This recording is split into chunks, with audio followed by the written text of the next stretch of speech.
The Galactic Scholarly Consortium had a word for humanity. Velhari. It didn't translate cleanly into English. Most Consortium vocabulary didn't. But the closest approximation was somewhere between endearing and primitive, with a faint undercurrent of not our problem yet. It was the word they used for species still in the early thrashing stages of civilization, still burning fossil fuels and fighting territorial wars, and only just beginning to reach beyond their home system with trembling, uncertain hands. The Consortium had cataloged 847 Velhari species across the known galaxy. Humanity was number 848. Junior researcher Thalvin of the Osram Institute had drawn the assignment of humanity's ongoing assessment 18 months ago, and in that time had produced 11 reports, all filed under the Velhari Development Archive, all read by approximately nobody, all concluding with the same academic notation. Subject species developing within expected parameters. No exceptional characteristics warranting elevated classification. Continued passive monitoring recommended. He was writing the 12th report when the alert came through. Not a research alert, not an academic flag. A military alert broadcast on the Consortium's emergency frequency. The one reserved for extinction-level events and the rare, catastrophic moments when something had gone wrong enough that the elder races stopped pretending nothing could go wrong. The alert was 3 words. The lights died. It had started as catastrophes usually did, gradually and then all at once. 17 star systems along the outer reach, the sparse, poorly mapped frontier zone at the galaxy's edge, had simply gone dark. Not gone nova, not collapsed into stellar remnants. The stars were still there. The mass signatures remained. But every photon they should have been emitting had simply stopped arriving, as though something had pulled a cloth across them. The Consortium's initial response was precisely what you'd expect from a civilization that had been the galaxy's dominant intelligence for 300,000 years. Committee formation, study group establishment, carefully worded statements expressing concern pending further investigation, and an absolute minimum of urgency. The second response, when the darkness spread to 11 more systems in 6 weeks, was more honest. Panic. Quiet, institutionalized, professionally worded panic, but panic nonetheless. It's moving inward, said Archscholar Meridian at the emergency session of the Consortium's Senior Council, projecting a star chart that showed the spreading dark like a bruise blooming across pale skin. At current rate of expansion, it will reach the inner reach inhabited systems in approximately 9 months. At that point, we don't know what happens at that point, interrupted Scholar Commander Vex of the Osram Military Division, a lean and precise individual who had spent 300 years trying to make the Consortium take defense seriously and was now experiencing the bitter satisfaction of being proven right at the worst possible moment. That's the problem. We don't know what this is. We don't know if it's a weapon, a natural phenomenon, a life form, or something our conceptual frameworks don't have a category for. Our best models suggest. Our best models, Vex said flatly, did not predict it, which means our best models are insufficient. The chamber was silent. So what do we do? Meridian asked. It was, Thalvin thought from his junior observer seat at the back of the chamber. A remarkably small question for a remarkably large problem. Vex looked down at her datapad. Then she looked up with the expression of someone about to say something professionally embarrassing. We asked for help, she said. From whom? The collective? Their fleet is already. Not the collective. She paused. The humans. The silence that followed was a different kind of silence.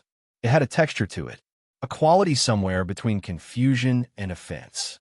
The Velhari, Meridian said, the word carrying its full freight of condescension. You want to ask the Velhari for help. I want to ask the only species in the outer reach with a permanent military installation and 200 years of experience fighting things our institutions classified as no exceptional threat for help, Vex said. Yes.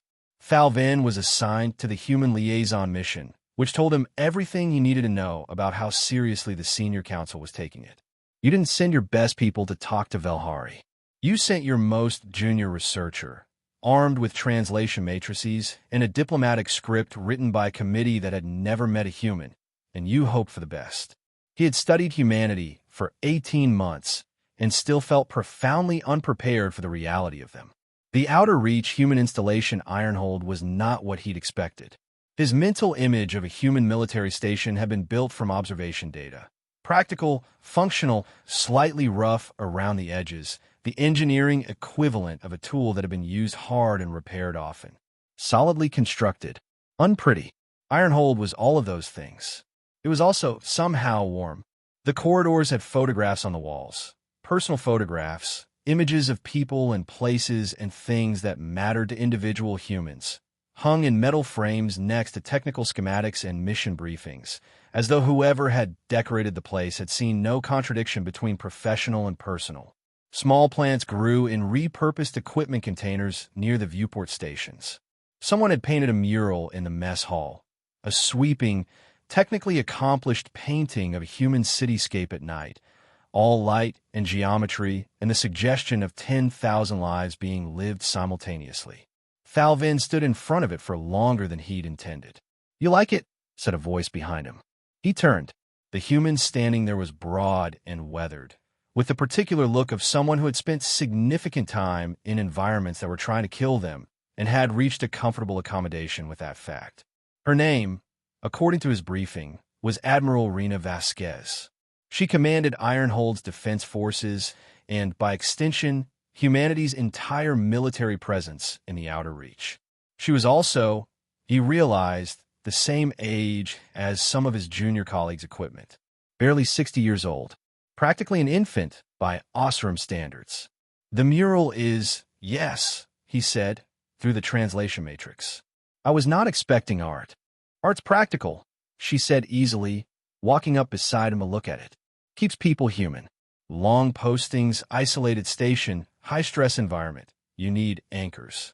Things that remind you what you're here for." She studied the painting for a moment.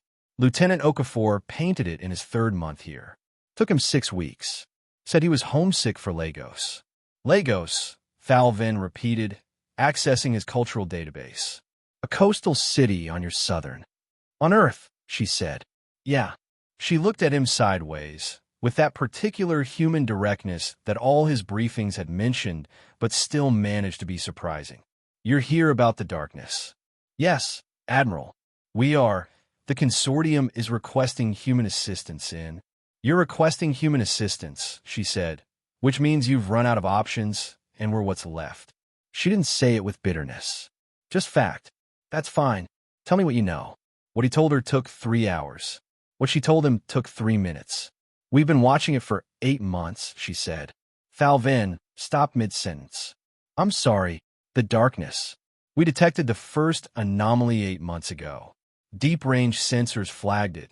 We ran analysis, concluded it was almost certainly hostile, and submitted a report to the Consortium's Joint Monitoring Committee." She looked at him with calm brown eyes. "You didn't read it." His mind went back to the Velhari Development Archive, to 11 reports filed and read by approximately nobody, to the comfortable institutional assumption that nothing the Velhari produced was worth urgent attention. "No," he said quietly. "We didn't." "Figured." She pulled up a holographic display. Human technology, rougher than Consortium equipment, but faster to interface with, he noticed, designed for rapid deployment rather than elegance. "Here's what we know. It's not a natural phenomenon. It's not a weapon in any conventional sense. It's more like a process, something that moves through a stellar system and reorganizes it at a fundamental level. The stars don't die. They're still there. But something has altered the way they interact with surrounding space-time. Light doesn't escape. Energy doesn't propagate.